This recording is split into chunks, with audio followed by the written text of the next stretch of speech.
This episode of Minor Obsession is brought to you by the UNC Charlotte Belk College of Business, North Carolina's urban research business school. As alumni of Belk College ourselves, we encourage you to visit belkcollege.uncc.edu and learn how Charlotte's business school can inspire your career path.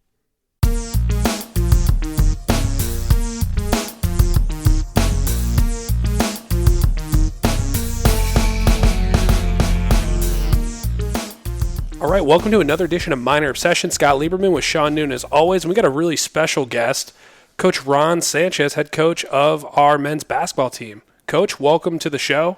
We appreciate you taking the time. No, thanks for having me. I saw you guys hanging out over there at practice, and I was like, "Oh boy, they might get me on a bad day."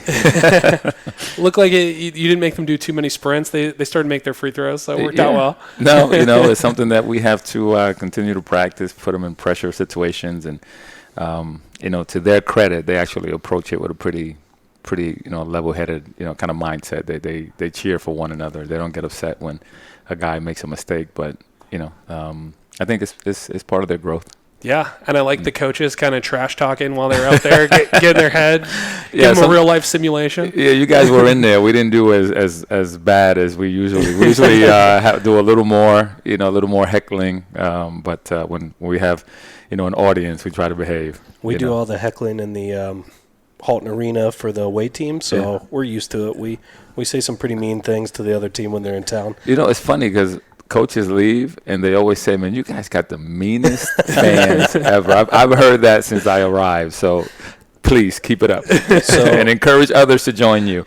I don't know if it was just us, but we got a letter at the beginning of this season that said something about, in the effort to further Conference USA sportsmanship, you sit close enough. Please be nice to the players and refs. So I couldn't tell if that was directed directly at us or if everybody got that one this year. Oh, listen, I'm gonna tell you. I'm gonna encourage you to continue to be nice to us, to do whatever you want to the opponent. We want you to get after them.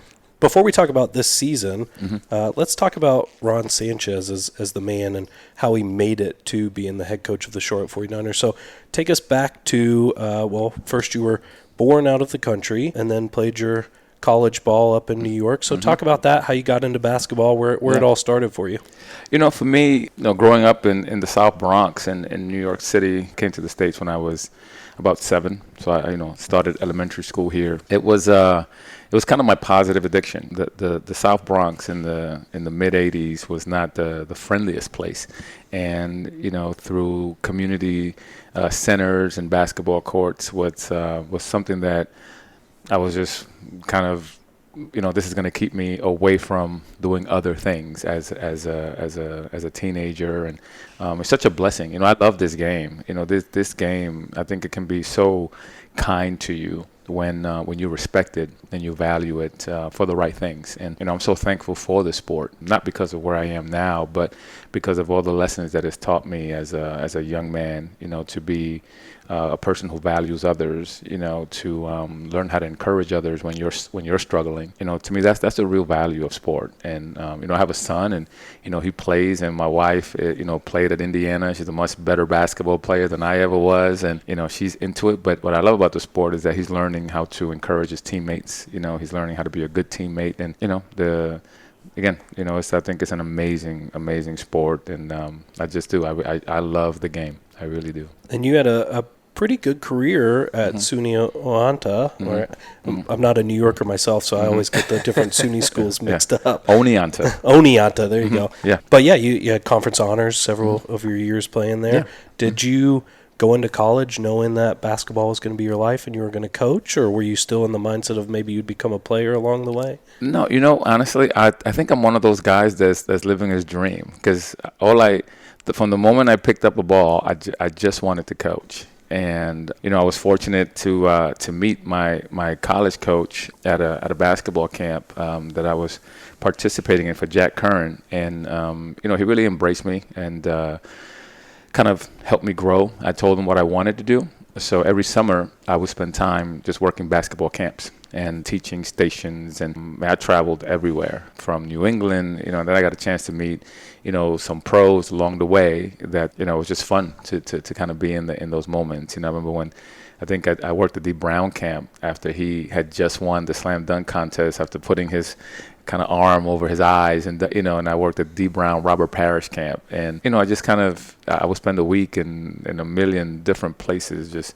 learn the game, learning from different coaches, great high school coaches, some college coaches, and then at night we would just play pickup. So it was a great development opportunity as well. So you got to play against some other college players and so on. So, that was kind of my itch. I think I always wanted to do this. I didn't think I was going to do it collegiately. I actually thought I was going to be probably a high school coach. I wanted to go back to the South Bronx in New York and use the sport to help other kids kind of, take advantage of the opportunity to go to college, which, was always a gift for me. And I felt like I could do that and open up the eyes of others. I had so many friends that were so much more talented than I was, but just made poor decisions. And that kind of influenced my desire to go back to New York City. But again, that was my plan, but as we say, you want to make God laugh, tell him your plans. And, he had other plans for me. And I guess this is why I'm here. Transitioning out of playing,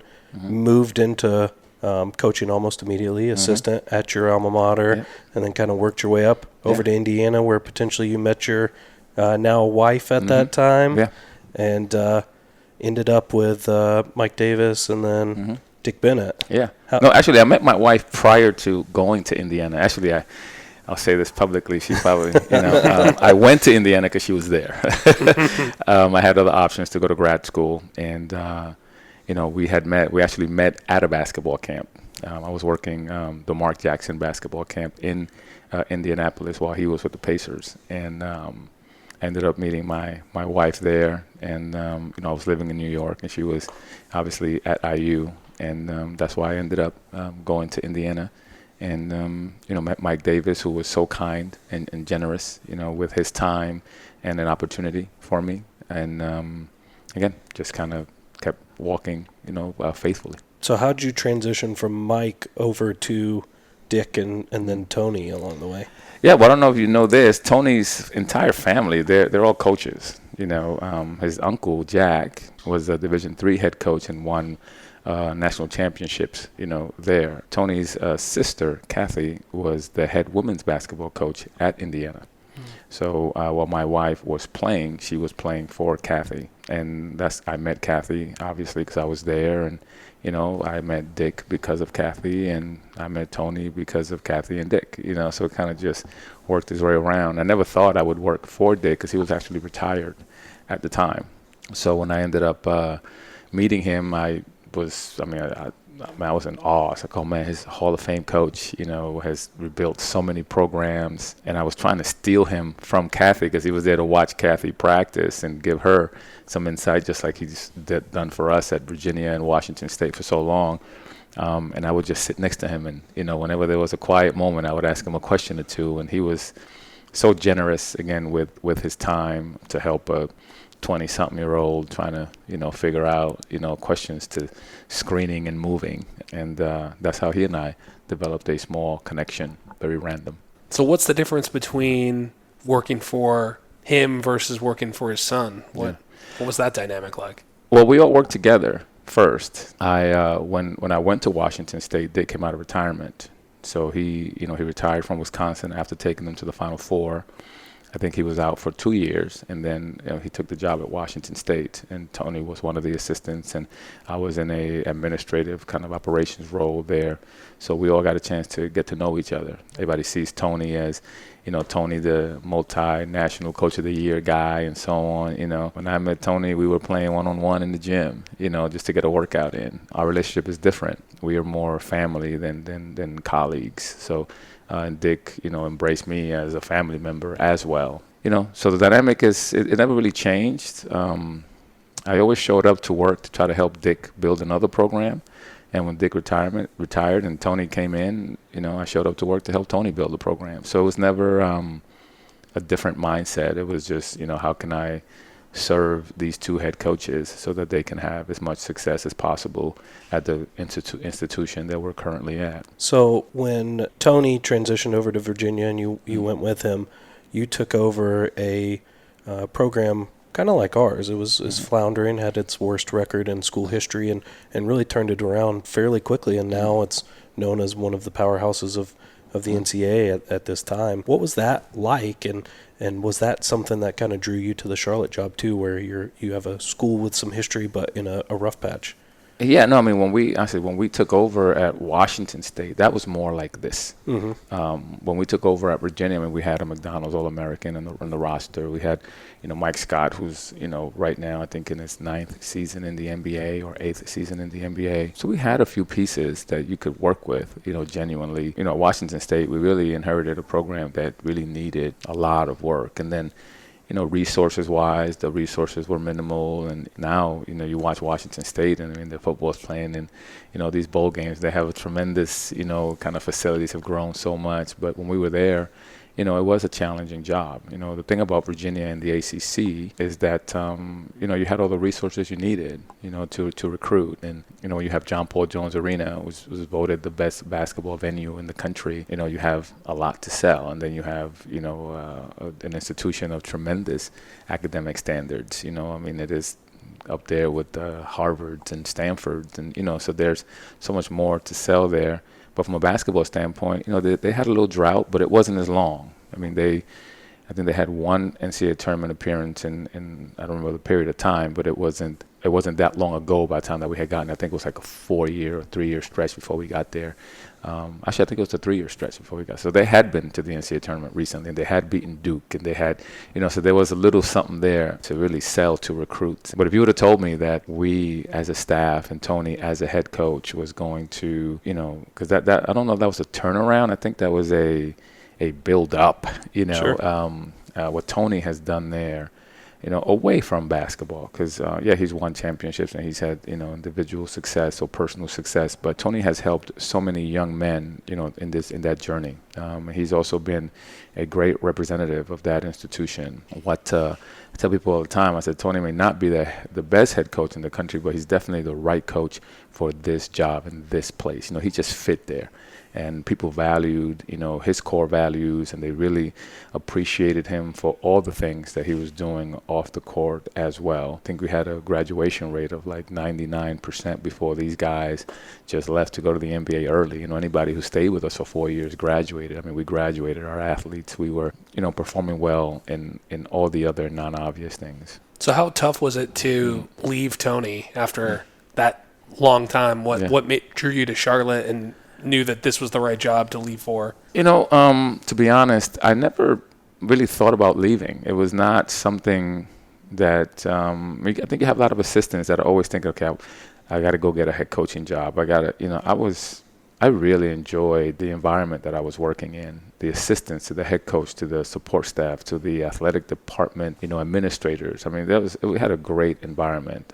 We enjoyed being with one another. We enjoyed showing up to work every day. My family was, very comfortable. This one, I didn't even know it was an option. It was a decision that happened really quickly, and to be completely transparent, the reason why I took this job, because I took this job without visiting the campus. I never came to see the locker rooms or Halton Arena or, the university as a whole. I took the job because I felt that the leadership had the correct approach and really understood what needed to happen here. Because like you said, when the program, is where this program was, when we first took over, it requires a lot of work. You can't do it with a Band-Aid and, have a short-minded kind of approach. This is, this program has to be a lot better when I'm no longer here. And that's, at the end of it, Mike really understood that. And when he and I sat and we talked and he discussed his vision as an administrator and the leader of this program and the things that he wanted to do and he was willing to do, I said, wow, I can work for this guy.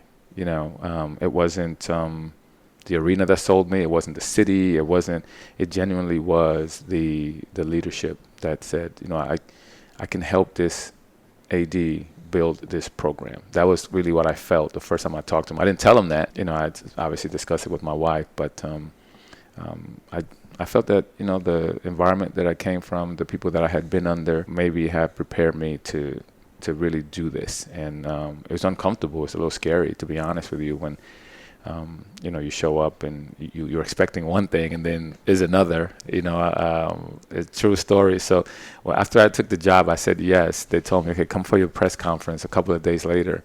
And I didn't tell our AD. I didn't tell anyone. I went and I actually booked a flight.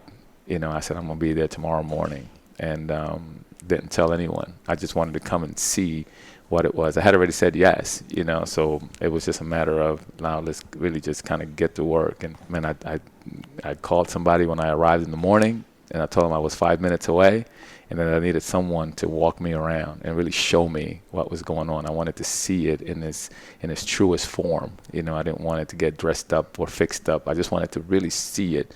I wanted to meet with the players without people having opportunities to talk to them about anything. I wanted to really know what was going on, not for any reason other than I just wanted to really start putting a plan in place to see what we needed to do here. And were you, when you made that journey down here, met with kind of the same perspective that we've heard Coach Healy and Mike and others say about the untapped gold mine of potential that we have here? Is that kind of your viewpoint there as well? I tell you, I was floored when I first pulled on campus. I was driving, and I was like, wow, I wasn't expecting it to be this big. I've been to the arena before, but again, when you drive on campus, you park and you go to the arena. And, people say, man, you travel so much. I say, no, I've been to a lot of hotels and a lot of gyms. I've never been to the cities. So when I pulled up, everything was perfectly manicured. The trees, the tree lines, the coordination of the buildings, the colors, it's a gorgeous campus. That was the first thing that I saw when I first pulled up. I said, man, this is neat. I can sell this. So I really, as soon as I drove on campus, I got really excited the first time I arrived. Now, did Tony give you any advice? I know he played for the Hornets, so he knows the area pretty well. Tony was awesome during my journey. He let me make my own decision. He easily could have talked me out of not coming. He just needed to say, Ron, don't go. And I would have probably stayed. But he really said, when you know. And if you feel like this is the right opportunity for you, definitely go after it. And, he gave me a lot of advice on things to expect. And, to be honest, all of them have turned out to be true. I'm still learning a lot of things, how to lock my door and, not be distracted or disturbed. But, when you're in this stage, there's so many things that require your attention that that's almost a luxury that right now I don't have. If there's an issue, I want somebody to come in and talk to me about it so that we can fix it. I want my student athletes to have a great experience. I really do. I want them to come in here and be excited to wear that jersey. I don't ever want them to feel, oh man, if I was elsewhere, this could be better. I want them to know why my staff cares, my coaches care. I can't change our square footage of our locker room. I can't change the things that are behind the scenes, but those things can definitely be at a level that's very clean and that they're very good. That they're treated well, and that is an environment that has excellence all around it, not because of size or glamour, but just because of our approach. And yeah, it was Tony's been awesome. He really has through this whole thing. I'm so thankful for his friendship and for all the advice. I call him and he picks up the phone, and if he doesn't call, he's like, I'll call you right back. And sometimes I'm just calling just to say hello. But he's been his dad. They've all been amazing. For me during my transition. And we could expect Virginia on the calendar in a season or two. Well, it's funny because I watched a few of their games this year, and I was like, man, they held that team to 25. I'm like, I don't know if I'm ready to go up against that level of a defensive presence. If I ever was to be, on the bench coaching a game against him on the other side, it would be an honor. I don't know if it will ever happen. don't really coach much against our friends, in our small group or tree. But if it ever was to happen, it would be a dream come true. Could we predict probably lowest scoring match in NCAA history, 25-29 final? Oh, man, I don't know if he's got guys like DeAndre Hunter and Kyle Guy and Ty Jerome. I don't know that we can hold those guys to 25. Many people have tried and many have failed. So, but it would definitely be it'd be fun. It would be fun. So coming to Charlotte and beginning to build your legacy here as a head coach, you've put together a pretty impressive coaching staff under you, from Aaron to Cody to Vic, Byron. Some of them have very obvious path crossing with you, but others not so much. How did that all come together? The one thing that I wanted to put a staff together that, one, would challenge me. I didn't want people that would just say yes. So I wanted maturity. I also wanted someone that came from a different overall offensive system, just so that they could just bring something to the table that was rare, that it wasn't something that we've been doing for the last, 16, 17 years that I was with Tony. I wanted somebody with just a different mindset. Not that I was going to change, but that I wanted someone to say, hey, that's good, but we did it like this, and maybe you would like this better. We're all students and we all study different things, but it's never as easy as just watching something and saying, oh, I want to do that. There's always more details and the intricacies of, certain things. So I just wanted somebody that just came from a completely different approach, but still someone that valued relationships, that valued students, that cared, but also wanted someone who came from a program that has success, without coming from a big time program. Someone that recruited really good players to, a mid-level or, a lower-level school, because that's what we were gonna have to do here. So that's why, Cody Kimball came to the picture. He's completely different, but I also knew Kimball from my days at Virginia because he was at William & Mary. He actually, one of our former managers, worked for them at William & Mary. So he was always in our practices, and he was kind of learning from us, and we would just have conversations, and I thought he was a great person. He really values the right things. Fern and I have been friends forever. Aaron Baines, who played for us at Washington State, came from his development program, and he trusted us with Aaron at Washington State, and has helped me recruit internationally many, many times, and he's got great relationships. But on top of that, he's a 10-year head coach. So he's been through some wars, and he's a pro coach, which is a little different, but his overall mind for the game, again, was different than mine. And Vic, I've known him, again, forever, so there's trust built in. And, he helped Richie, obviously. You see what Liberty's doing right now. I mean, he helped Richie build that program. He was with us during our hard days at Virginia. So he knows hard, and you got to have people that you can fail with before you can have success. And you got to have people that are going to show up the next day and, when things aren't going well, and still have the same mindset and are thankful for the opportunity, and are going to work hard and are going to love these kids, and are going to have, a genuine, authentic relationship with all of them, regardless of their abilities, And I knew that for sure, about him. I knew that about Aaron, and because of, the people that I knew with William & Mary, I knew that about Kimball as well. Those things were more important than anything else to me. And what about going into the past and bringing Byron onto the staff? Because I know I think we hadn't had anyone since Bobby Lutz was our coach, where we had an alumni player kind of out there as part of the coaching staff. Yeah, Byron came up. I mean, I called him, I think, the day that I accepted the job. First of all, I recruited Charlotte, so I was at Charlotte Christian when we had Anthony Gill and Akil Mitchell. Those guys came to play for us. So we recruited the city. So I met Byron before. It was in passing, but when I took the job at Virginia, one of the first and I think most important hires that we made was Jason Williford, who played at Virginia. Who played at Virginia when they were really good. When they went to the Elite Eights and they lost to Arkansas to go to the Final Four, and so he had been part of the good, and he really helped us connect. The past to kind of the present. And I think that's one thing that, was resonating with me when I first took the job. It's like, I got to connect those days to this, and I made a lot of phone calls, and Byron's name just kept coming up. And again, away from basketball, it was more of the person that he was. Yes, he had a basketball mind, great playing career. I mean, he's a phenomenal basketball player. He's so much respect. So that was kind of the bonus to it. But, He's been unbelievable. I thought he would be good. He's been 10 times better. He's kind of a quiet soul, so when he speaks, we all listen.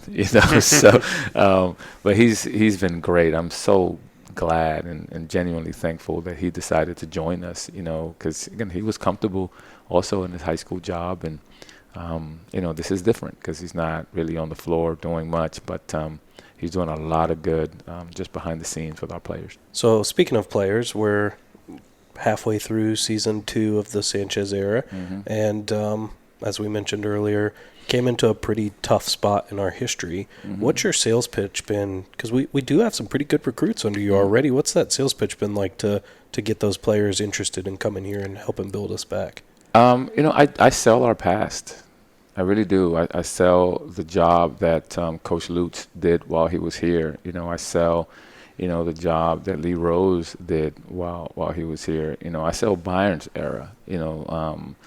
I sell Byron, a guy who was kind of an unknown, kind of skinny, scrawny high school kid who came here and got an opportunity and was able to blossom.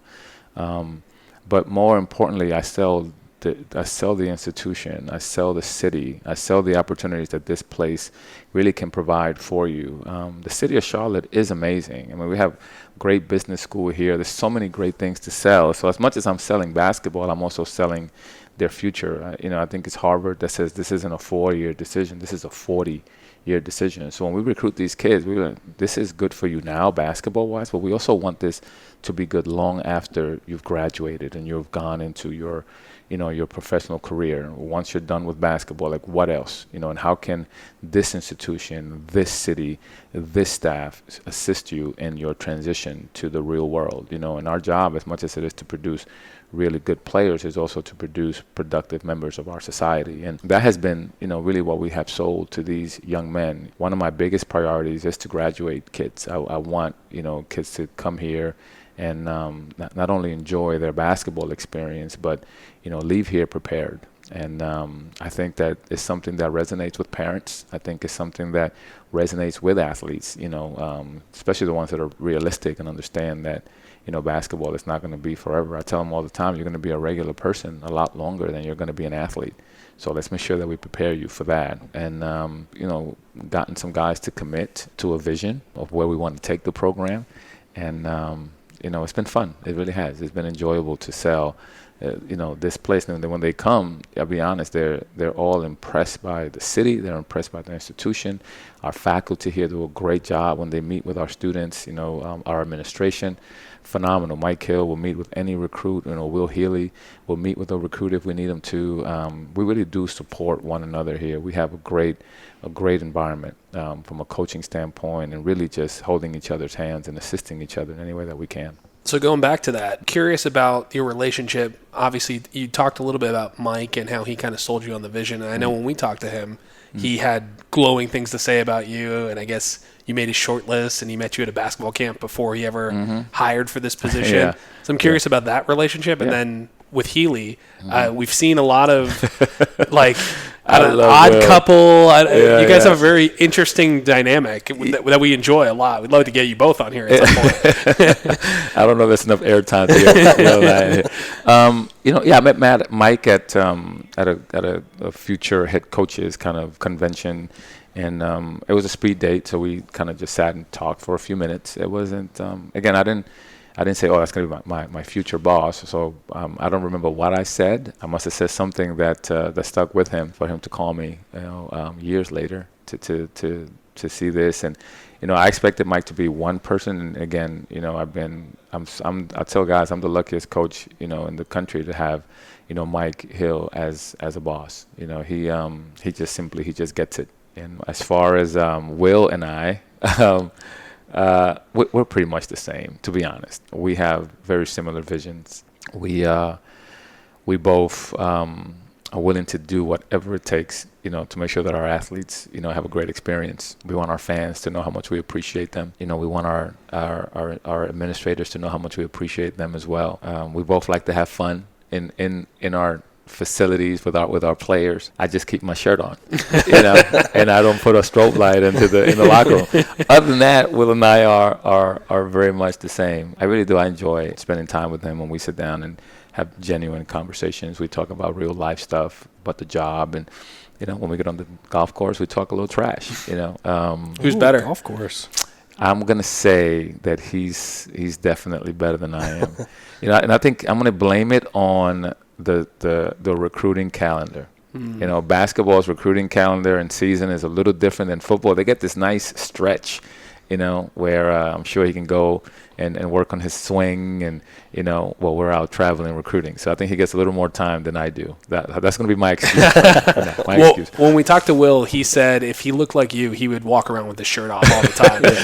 He did say that. Well, I'm going to tell Will that if I was as handsome as he is, I would take my shirt off as well.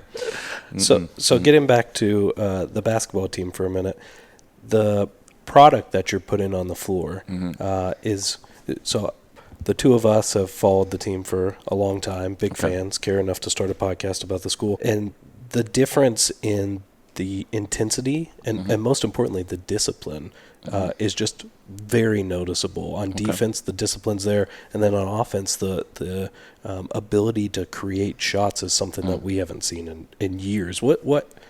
How have you created that so quickly?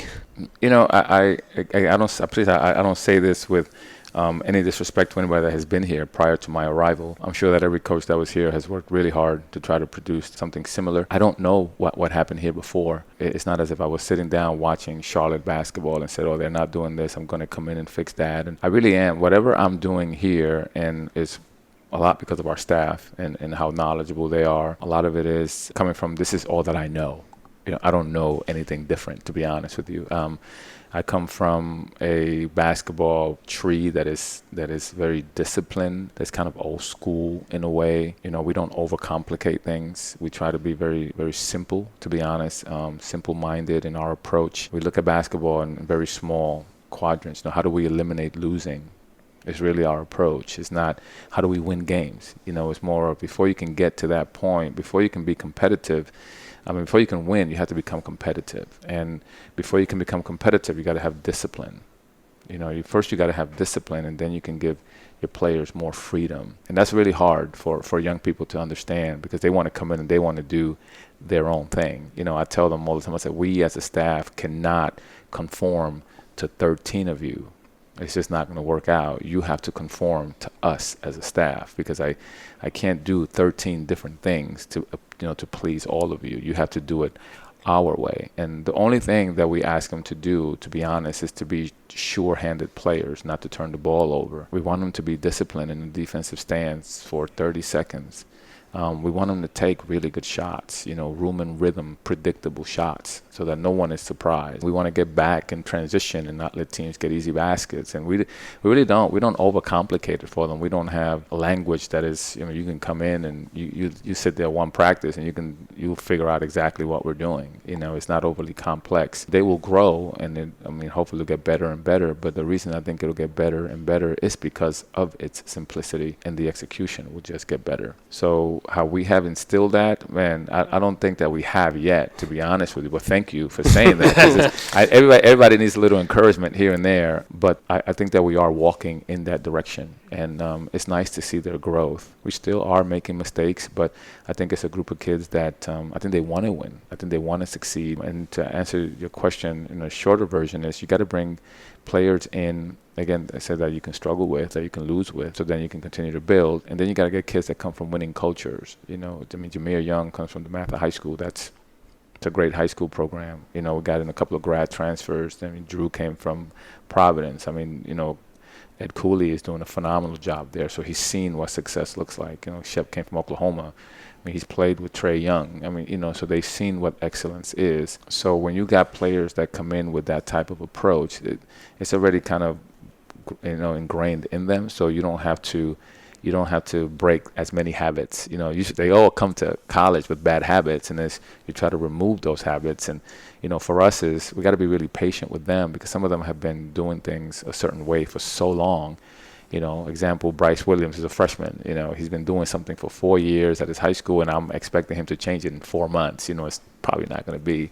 So I have to learn to be patient, and I have to see when they do it right, and then I have to celebrate that with them instead of just harping on you're not getting it right. You're not getting it right. It's more of you did it right this time. Try to imitate that again. It's just kind of try to be more encouraging than anything else. But I think they do want to be good. I think they do want to win, and they all came to help us build it. And I think they trust what we're doing. It might not be what they want to do, but they trust it. And, every now and then they revert back, but again, we just kind of pick them up again. So, but thank you for the kind words. Yeah, I mean, just as a spectator of the sport, the offensive side of the floor, the shots might not be falling right now, and that's growth, right? You've got a bunch of freshmen and a bunch of sophomores who got some playing time last year, but the ability to space the floor, the offense we're running right now is what you see the top tier schools run. You spread the floor out, have some really good cuts to the basket, and hopefully get easy looks. And so, in my opinion, we just need those shots to fall. Is really the growth we got to go I tell you, man, coaches that got players that make baskets are really good coaches. They make you look a lot better. Again, like you said, this is our really. If you really look at our recruiting, we only really have one recruiting class in here. When you first take the job, it's people say, that's your first class. Well, you get the job in April or whatever, and most players are off the board, and you're hoping that you can find something that can be useful. And to be honest, Malik and Brandon, those guys have been great, to really help us kind of get started. And this first class, this is when we were able to evaluate and really present our case, with time. I think all the guys that we got, they were kind of our first option guys. So I'm really excited for them. And the offense it's geared towards them individually. It's more specific to guys, like the guys that can make shots in what spots. Let's put them in that place instead of trying to get them, no, this is what I want you to run, but they can't make those shots. So we still are learning one another. Because again, when you recruit them, you're like, okay, they can do this, they can do that, and then you get him like, no, he can't do that. I thought he could, but he can't, it's just the reality of it. But overall, hardworking group, great kids. They enjoy being one another. Part of it is also, kind of the culture that's being built, in the locker room, and the camaraderie amongst them as a group. They truly like being around one another, and that's fun as a coach. When you have kids that like each other, when you get to practice is enjoyable, even though it's hard. It's definitely enjoyable. And to your point about failing together, with that core group, I remember Davidson last year at Davidson, and that was a rough game. But they never quit, and they kept playing hard even though we lost. And then this year you come back, and Supika and all those guys are back and got a big W. And I feel like that's what made it. We could see the progression from that time all the way to now. So it's been a good ride for us as fans, for sure. Yeah, no, and that's the reason why you want to keep guys in for a while, because change doesn't happen overnight. I wish it did. I tell people all the time, like, you can't just climb. There's no elevator to the top. You have to take the stairs. You got to walk. And I stole that from a pastor in Atlanta. That was part of a message that I heard, and I was like, I love that. There is no elevator. You literally have to take the stairs. And for a guy like Milos last year against Davidson, didn't play well. Now this year, he can go back to that experience and grow. And that's our thing. We talk about there's no failure ever in anything we do. Whether we win a game or we lose a game, whether we lose by 20, we lose by 10, there's no failure if you learn how to use the experience that you had to learn and grow. And that has been kind of the different approach for them. It's just talk about just having a growth mindset. If you think it's a failure, it will be. But if you say, no, what did I learn from that? Because I'm going to be in the same situation over and over and over again. The failure is not learning, from the mistake. So for Milos last year, didn't play well. This year played a lot better. Some guys actually that have never experienced a failure we've been up and we've given games up. They don't have that experience. So this is wonderful when you got 9 new guys that come in and all they know is success because they expect to win. When they're in those moments. So you try to really tap into some of that, as opposed to, again, talking about and living in the past. We really try to have a kind of a forward vision, learn from the past and live in the future, in the present, and plan for the future is kind of part of our approach. So we're early in the season. As of right now, we have 6 wins. Can you make the call that we're going to win more games than we did last year, or is it still too early for that? I wish that I could tell you. I don't even know how many wins we have. I think We we had need 8. two more. Okay. I don't think about things like that. I really don't. Yeah. Somebody sent me a text. They say, "Oh, you got as many wins as they did 2 years ago or something," and I was like, "Okay, hey, what does that has nothing to do with what we're doing? Getting more wins than last year, is it important? Yes, but it's not. That's not our goal. Yeah, I can't even tell you what our goals are because they might floor you. As a staff, as a team, as a group, we have to think big. And we have to work for big things. That's not a goal that's good enough for this staff or this team. We have to think well beyond that. I won't make a prediction. Sure. But I can tell you that we will definitely work every single day to continue to make sure that this group continues to grow and improve and compete and continue to take the program closer to what we hope that we can accomplish. With conference play beginning, I was curious. I know last year it didn't really help us. The bonus play at the end could be helpful for us potentially. What do you think of that kind of change with the Conference USA trying to improve the RPI?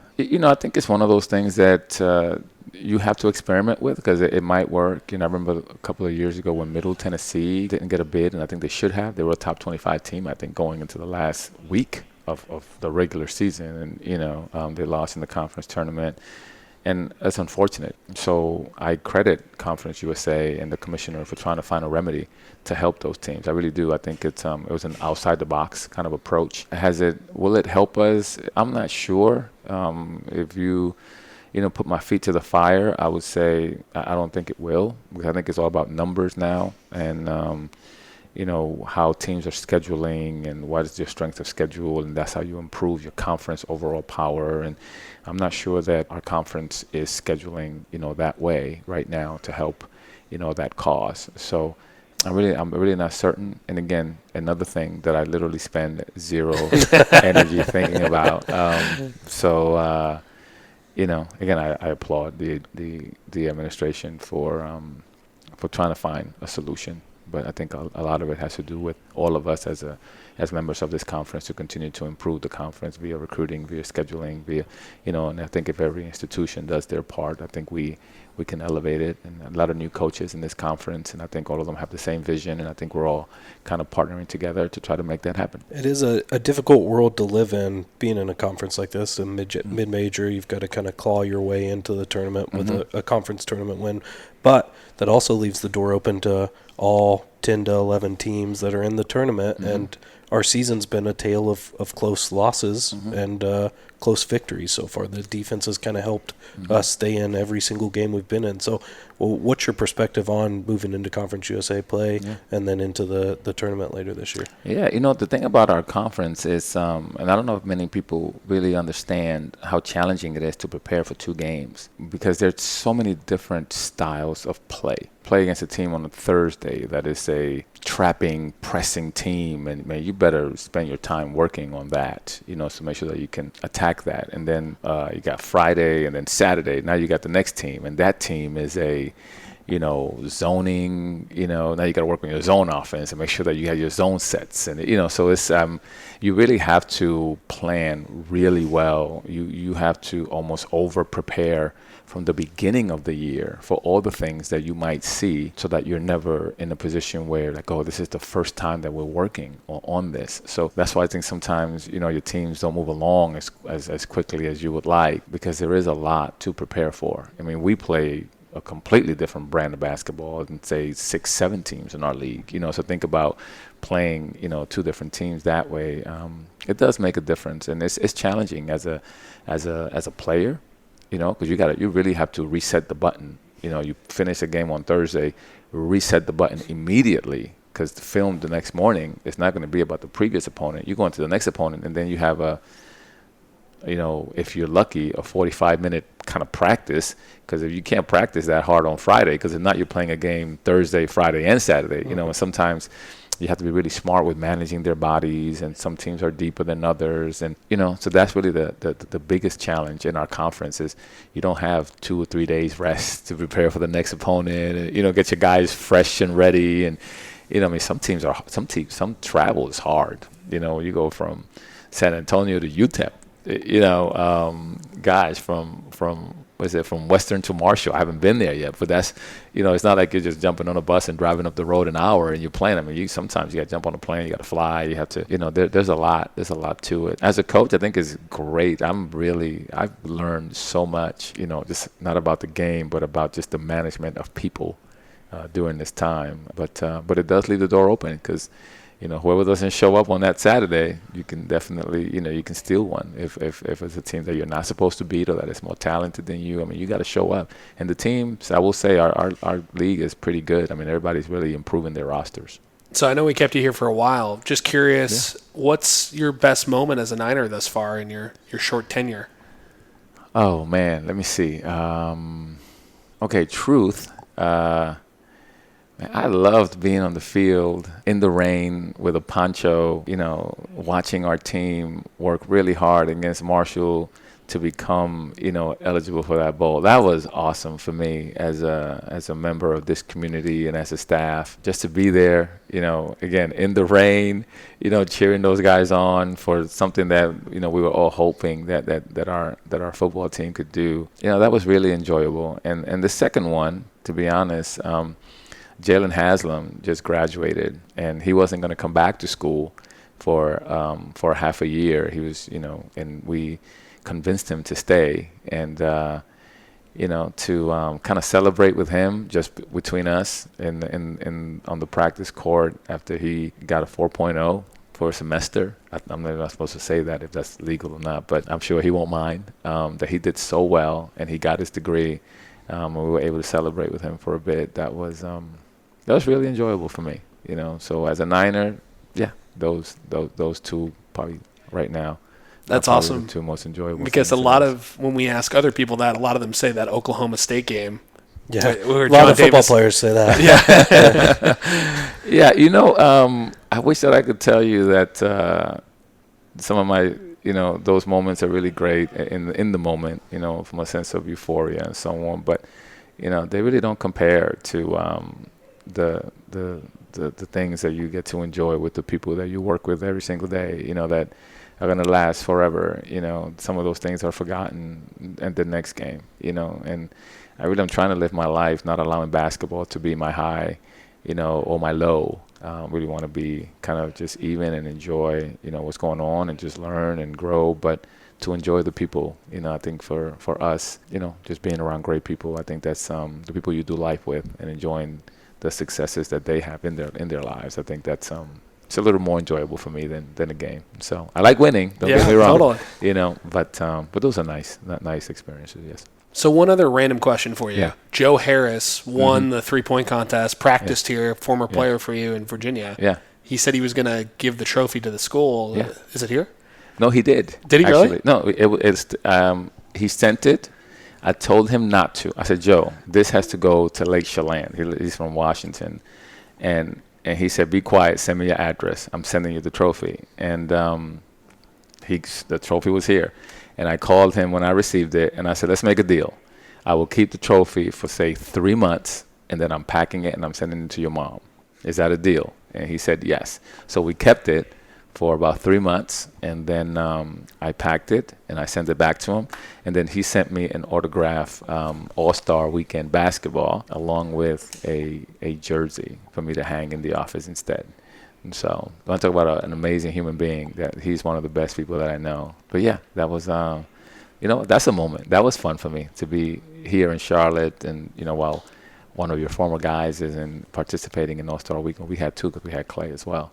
And so yeah, that was fun for sure.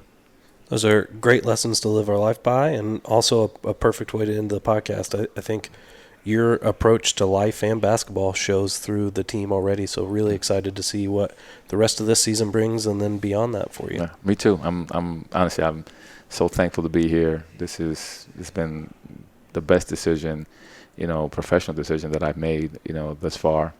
People ask me all the time, like, would you rather be on the national championship staff? Surprised you guys didn't ask me that, or be the head coach of Charlotte. And 10 out of 10 times, not even a question. This has been awesome for me. I'm happy for Tony and them for winning a national championship, and I'm thrilled that I get an opportunity to grow at an institution like this with this kind of support. We couldn't ask the national champion question because then we'd have to ask about Ryan Odom, who coached here and then stunned y'all. So we had to leave both those out to again, decency. You talk about growth. Is only a bad thing if you don't learn from it. Very true. Right now, I think happy for Ryan that he got a chance to do that, and thankful for Ryan because he probably catapulted a national championship run and provided that team with the motivation that was required to plow beyond the hard and to be able to win a national championship. I'm not sure that Virginia wins a national championship without that experience. So positive things on both sides. Just depends on what scope you choose to live your life through or look through. Did Virginia send you a ring or anything? I'm going to keep that confidential. Well, we hope that you'll be here forever, and we'll rename the court Sanchez Court or something. So keep doing great things, and we're hoping to make our first NCAA appearance in 15-plus years with you at the helm. Oh, thank you so much. Appreciate it, guys. Hope we can make that happen as well.